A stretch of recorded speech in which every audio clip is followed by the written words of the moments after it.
Just a heads up, this episode includes discussions of sexual assault, so please take care while listening. Sean Combs has been one of the most powerful people in hip-hop for decades. Sean Diddy Combs, he's also been known as Puff Daddy or Puffy or P. Diddy. He's a superstar record producer, an artist, and a hip-hop mogul. That is Anne Brannigan. She's a staff writer at The Post. And he's most well known from his work in the 90s when he founded the record label Bad Boy, which signed some of the biggest acts in hip-hop, most notably Notorious B.I.G. Combs has been out of the limelight for some time, but recently he has been back in the headlines.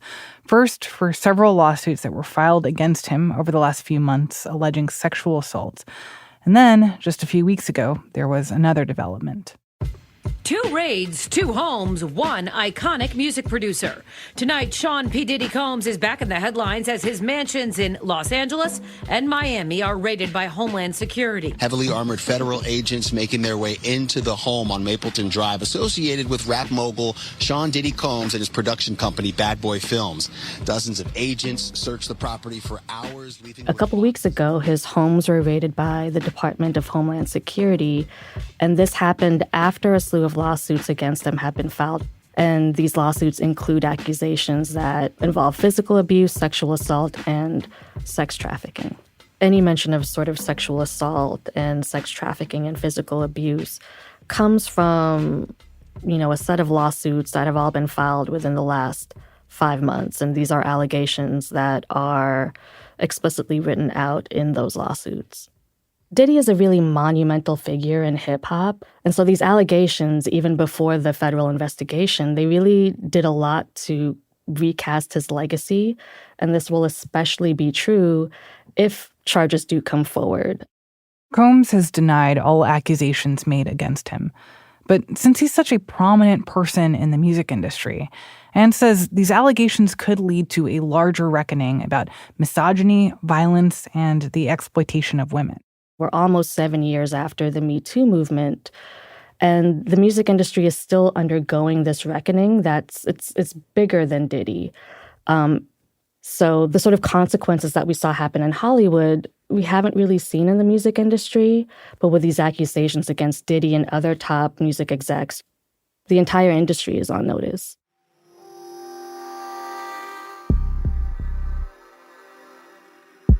From the newsroom of The Washington Post, this is Post Reports. I'm Martine Powers. It's Wednesday, April 10th. Today, Anne explains what we know about the allegations against Sean Diddy Combs and what federal agents may have been searching for.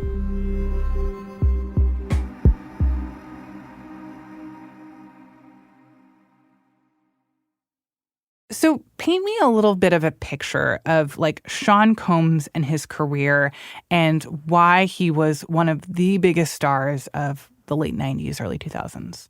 Sure. Well, his career really starts out with a lot of momentum when he joins the music industry. So he quickly becomes known for his ability to spot talent and develop it. He worked with Mary J. Blige and Jodeci, and those were some of the biggest R&B acts of the 90s. And within a few short years, he founds the record label Bad Boy. And that very quickly becomes one of the premier hip-hop record labels, mostly on the back of the Notorious B.I.G., also known as Biggie. And he's still regarded as one of the greatest MCs of all time. And we see that not just with Biggie, but he has a great ear and a great eye for trends. He helmed a lot of 90s era classics, so Juicy. It was all a dream. I used to read Word Up magazine. Salt and pepper and heavy D up in the limousine. One More Chance, Hypnotize. These are songs that if you grew up in the 90s, you can probably recite them front to back. He gained more attention after the East Coast-West Coast rivalry of the mid-90s, which unfortunately ended with Biggie's death. But even after that, Diddy really breaks out as an artist in his own right and only becomes more popular, especially as hip-hop takes more of a center stage role in pop culture. And then he goes beyond just music, right? He was big in fashion, he was big in Hollywood, and explain to me how he kind of created this empire. Yeah, well, he was known as a very savvy businessman from the start. And you really see that in his ability to leverage his popularity and his riches to expand his empire. So he moves into fashion with the label Sean John, and really capitalizes on, the way fashion was paying attention to rappers, right? I have to say, I think back to middle school, and I remember every teenage boy in my middle school wearing Sean John T-shirts, and it was very popular. I mean, you had white boys wearing do-rags. Yeah. And we can partially blame Diddy for that. And he makes these brand partnerships with Ciroc. So, he adds sort of alcohol into his empire, and TV.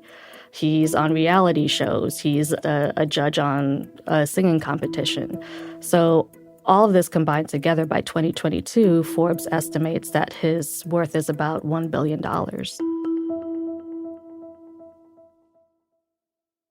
Which is remarkable. But also, I think the reason that number kind of surprises a lot of people, I would say, is that it doesn't seem like Diddy was really, out in the world in a relevant way in the last decade. I mean, what has he been up to since that heyday when he was more of a kind of public figure constantly in your face? Yeah. Well, you're right that he hasn't been in the limelight in the same way. In the 90s, we were seeing him in the music videos, right? You still see him at industry events like Beyonce and Jay-Z's Grammys brunch. But he's not front and center producing as much as he used to, and he's not appearing on TV in the same way he used to. He did release an album in 2023, but it didn't get as much attention as his previous work. He was nominated for a Grammy for it. But he also, I think, quite notably, owned the publishing rights for a lot of his artists' work. And so there's a lot that he did in the 90s that even if you don't see him doing work today, he was still making money from those things. So that was where things were with Diddy/Sean Combs up until relatively recently. But then you have this series of headlines that I think got a lot of people's attention. And let's start with the news about this raid on his homes by federal agents. Tell me what happened there and why is the federal government investigating Sean Combs? So what we saw was investigators from the Department of Homeland Security. We saw them conducting raids on Diddy's homes. So we saw footage of the raid coming out of Los Angeles, but there were also raids conducted in Miami, and this was done in concert with local law enforcement officials.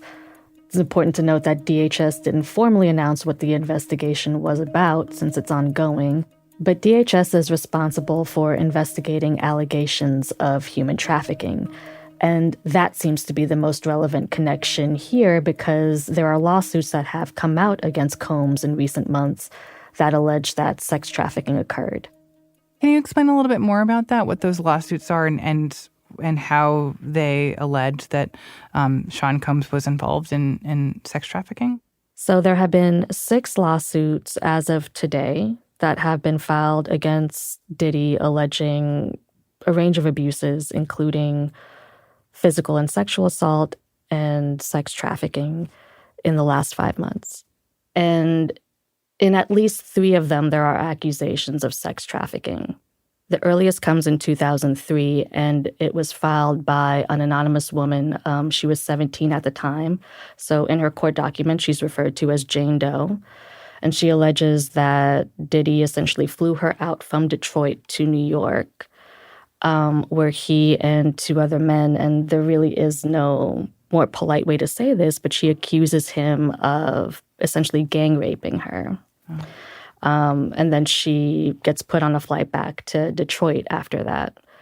The accusations or the allegations that we know the most about probably are from Cassie, who is Diddy's former partner, a R&B singer who was on his record label. And she alleged that not only had physical abuse and sexual abuse been happening for years in their relationship, but that he would also traffic her sort of around the country, that he would force her to solicit male sex workers and, sort of coerce her through drugs and alcohol to engage in these sex acts. And finally, we have the most recent lawsuit, which actually covers a time from 2022 to 2023, so really quite recent. And this lawsuit was brought forward by a former producer who worked on Diddy's most recent album. And he alleges really similar things to what Cassie alleges, that he and other staffers were made to solicit sex workers for parties that happened all across the United States. And so even though DHS hasn't formally announced what the investigation is about, we have other sources and we have these allegations that kind of point us toward what some of the concerns there might be. I want to explain why we're using the names of several people here who have alleged sexual assault. So the Washington Post has a policy of not identifying alleged victims of sexual abuse without their consent. In the case of Cassie, whose full name is Cassandra Ventura, and Rodney Jones, who is a producer who goes by the name Little Rod, they were the ones who filed these lawsuits. And when it comes to these lawsuits, how has Sean Combs and his attorneys responded to those lawsuits, and have they denied the allegations that were made in these lawsuits? Sure. They have vehemently denied all the allegations. So Combs says that pretty much, all of this is fiction. None of this is true. Even though he denied the allegations with Cassie, he did settle that lawsuit the next day. And we don't know the terms of the settlement? We don't know the terms of the settlement, no. He said he wished to sort of handle it in an amicable situation, but the resulting allegations he has flat out denied, and he's referred to them as a cash grab.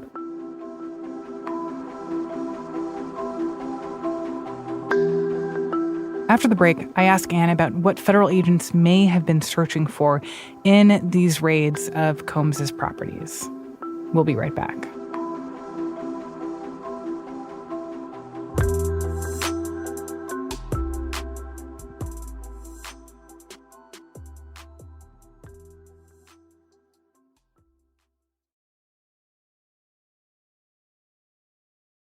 So if there is this sense that this federal investigation is related to some of the circumstances described in these lawsuits, like what were these federal agents looking for? What did they take with them that I imagine they intend to help aid their investigation?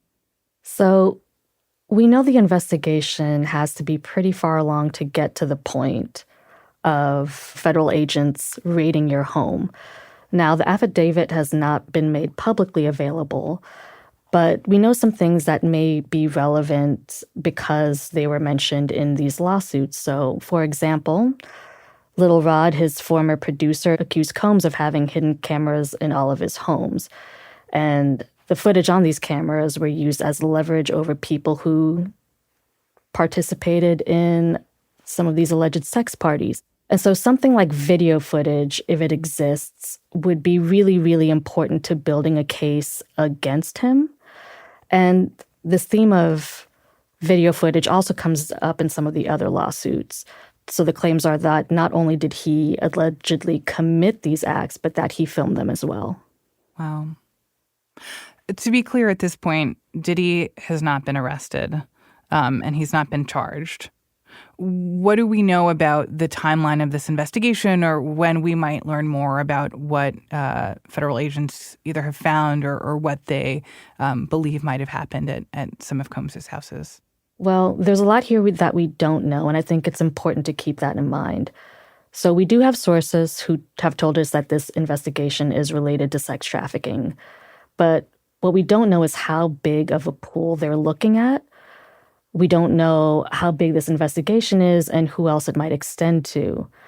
Now, the understanding is that if it is a sex trafficking investigation, that charges could come relatively quickly, and that's according to some legal experts that we spoke to. And the reason why charges might be accelerated is because when you have a sex trafficking investigation, you really want to be able to protect any potential victims. But we also don't know if there are other charges that are being investigated. And what we've seen in those lawsuits is there are kind of nods to other illegal behavior. So we don't know what the scope of their investigation is. We don't know how many people they're looking at. And we also don't know what's happening behind the scenes. Combs is a very rich man. He has, the ability to retain the best legal representation in the country. And we're not sure whether, they're trying to reach a resolution behind the scenes that could bypass charges altogether. So there's truly just a lot of things at play. And specifically when it comes to this raid and the investigation that appears to be happening from federal law enforcement, has Sean Combs responded to that or spoken out at all about the raid and about his reaction to any potential allegations that might be coming? Sure. Well, we know through his lawyers, they found the raid's excessive. They thought, that it was over the top. They deny any sort of wrongdoing on Combs's part. Now, the message Combs has been sending hasn't necessarily been a verbal one, but, we've seen in, the days and weeks after the raid, we've seen him biking across, Miami, looking very relaxed. He's on the golf course. And probably the biggest example of that is a post that he shared on social media on his Instagram page it's a clip of his music video for Victory.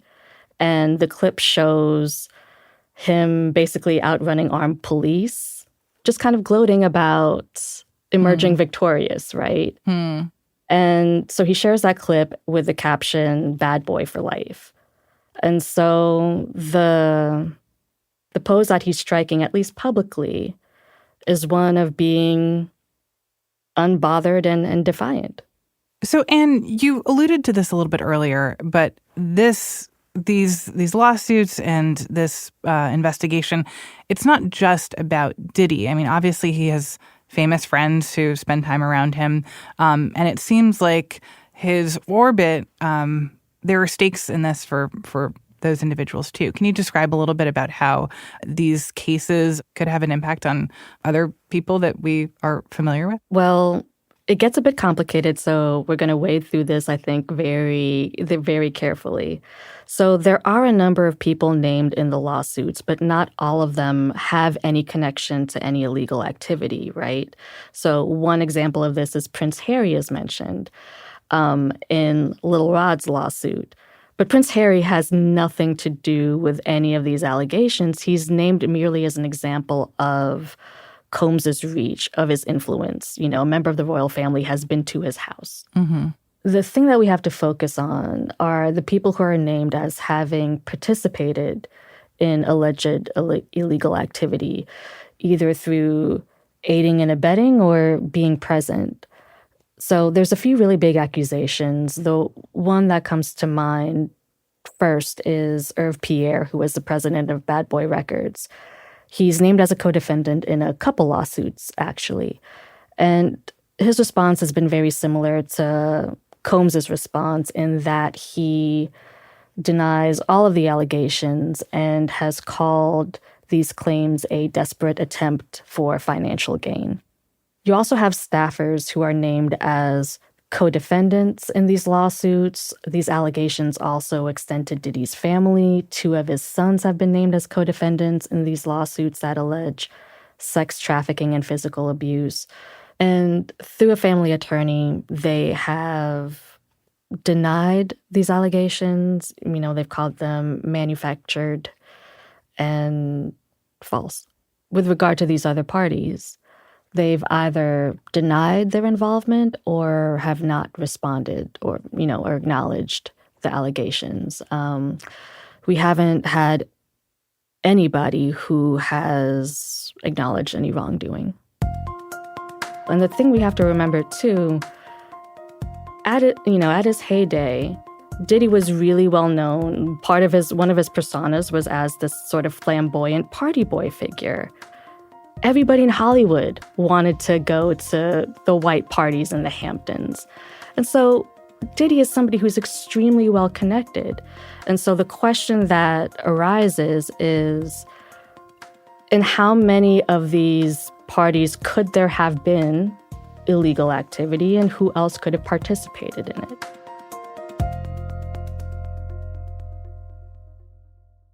I think a lot of people who are either listening to this now or who have been seeing the headlines about this federal raid at Sean Combs' house, that it brings to mind R. Kelly. Of course, we saw that unfold over years. R. Kelly, who is now serving a 31-year prison sentence for a conviction of federal racketeering and sex trafficking. And I want to be clear that that is a completely separate case and a completely different situation. But I do wonder whether R. Kelly and how long it took for that conviction to happen, whether that's informing how the public is seeing what's happening now with Diddy. Right. I think that's certainly possible because there seem to be these broader similarities. So, as you mentioned, it's important to note that there is no case against Diddy just yet. What we have is an ongoing investigation. But there are certainly sort of similarities in the circumstances. So Diddy's facing allegations of abuse and trafficking that really run throughout almost the entirety of his career. And that's similar to what we saw with R. Kelly. And another thing that's relevant here is that these were federal authorities investigating these cases, which speaks to their scope. So, Anne, what are the questions that you're going to be asking going forward as all of this continues to unfold? So if charges are brought forward, what's the scope? Who else is named? Because sex trafficking, that isn't like a one-person job, clearly. Mm-hmm. R. Kelly received federal racketeering charges. That isn't outside of the realm of possibility here. And there was other illegal behavior that was nodded to in some of these lawsuits, potentially alleged drug or gun trafficking as well. And so we really have to see what comes forward, if anything. And I think from there, the question becomes, well, who else knew or participated or looked the other way?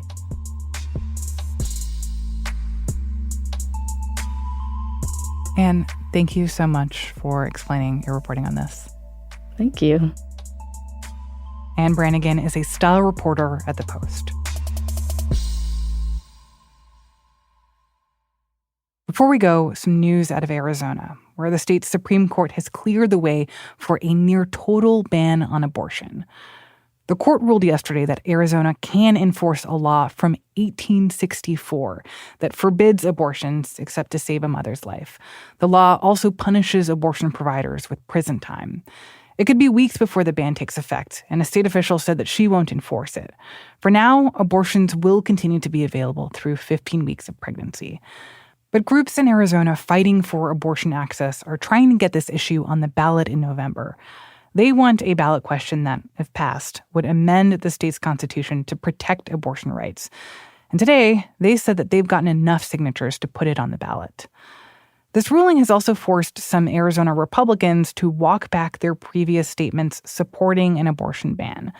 That includes Carrie Lake, the staunch Trump ally who's running in one of the most closely watched Senate races this cycle. In a statement on Tuesday, she said she believes the issue of abortion should be decided on a state level and not federally, and she called Tuesday's ruling, quote, out of step with Arizonans.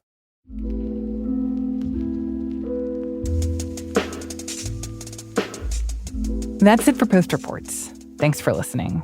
Today's show was produced by Sabby Robinson with help from Emma Talkoff. It was mixed by Sean Carter and edited by Lucy Perkins.